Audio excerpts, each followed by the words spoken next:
Hey, so I just finished reading The Birth of the Gods and the Origins of Agriculture by Jacques Calvin. I'm pretty sure I'm mispronouncing his name. But this book it's interesting. It is basically using French theories of mind to analyze what happened at the very beginning of the Neolithic.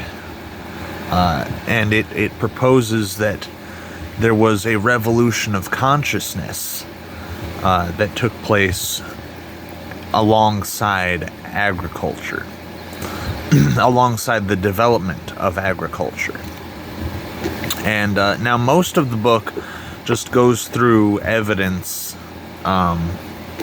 that's present at these Middle Eastern sites that are ancient, sites that are as old as Göbekli Tepe, or older or younger in many cases. Now, what was really interesting to me is that I actually learned some stuff from this. I learned the reason why we assume that Göbekli Tepe it was not built by an agricultural civilization.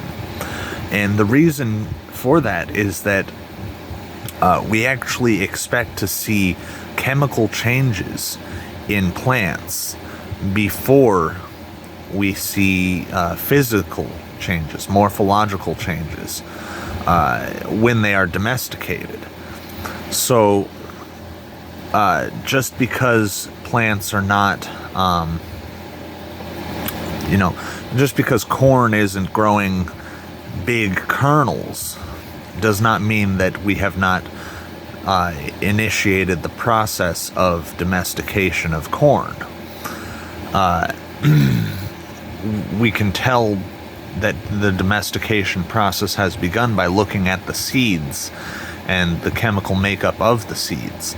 And what we find is that in the seeds that were found at Göbekli Tepe, they did not have any of the genetic markers, any of the chemical markers of domestication.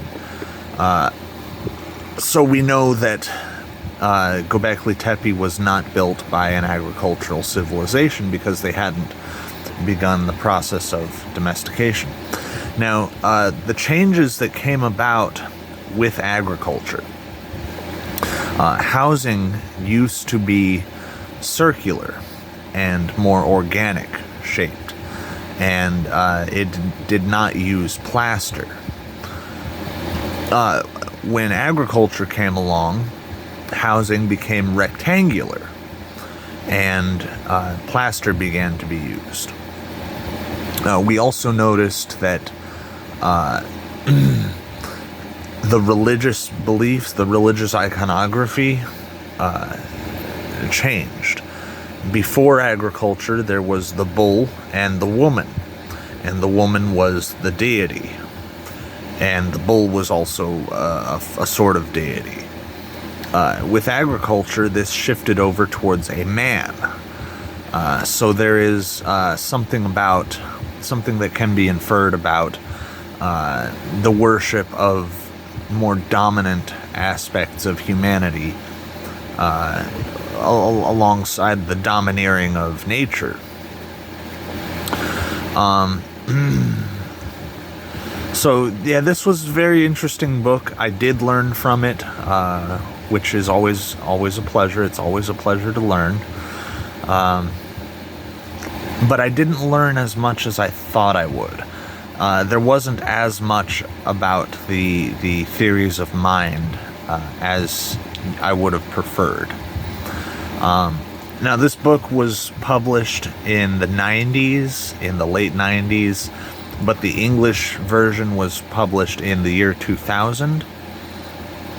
And the most recent edition of the book is actually 2007. So the question is it still up to date? And I believe it is. I believe it is up to date. There's a lot of information in here that I wasn't even privy to. So I believe that it is still a valid book. That's about all I wanted to say. Thank you for watching. Peace.